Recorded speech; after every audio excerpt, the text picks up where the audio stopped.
Tuesday morning காலையிலே படி பூஜையெல்லாம் முடிச்சுட்டு சாமி கும்பிட்டாச்சு.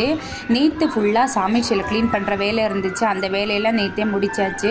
2 ஹவர்ஸ் எப்படியாவது 2 ஹவர்ஸ் மேலே தான் ஆகும் சாமி சிலை க்ளீன் பண்ணுறதுக்கு.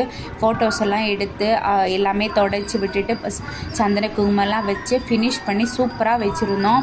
எவ்வளோ தான் நமக்கு சுத்தமாக தெரிஞ்சாலும் மந்த்லி ஒன்ஸ் 2 மந்த்லி ஒன்ஸ் ஒரு வாட்டி சாமி சிலை க்ளீன் பண்ணால் அவ்வளோ நல்லாயிருக்கும். அப்புறம் நானே சாமிகிட்ட கேட்டுட்டு இன்றைக்கி உங்களுக்கு சூப்பராக இருக்கா, சுகமாக இருக்கா அப்படின்னு சொல்லிட்டு, ஏன்னா அவ்வளோ சிரிச்சிட்டே இருக்கிற மாதிரி ஒரு ஃபீலாக இருந்துச்சு.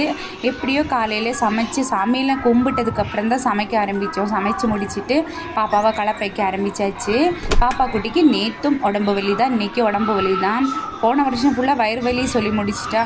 பாப்பாவுக்கே தோணுது போல் உடம்பு வலிக்குதா அப்படின்னு சொல்லிட்டு எப்படியோ ஒரு விதமாக சாப்பாடை உட்கார வச்சாச்சு. சாப்பாடை உட்கார வைக்கும் போதே சொல்லிட்டா என்னம்மா சாப்பாடு அப்படின்னு சொல்லிட்டு.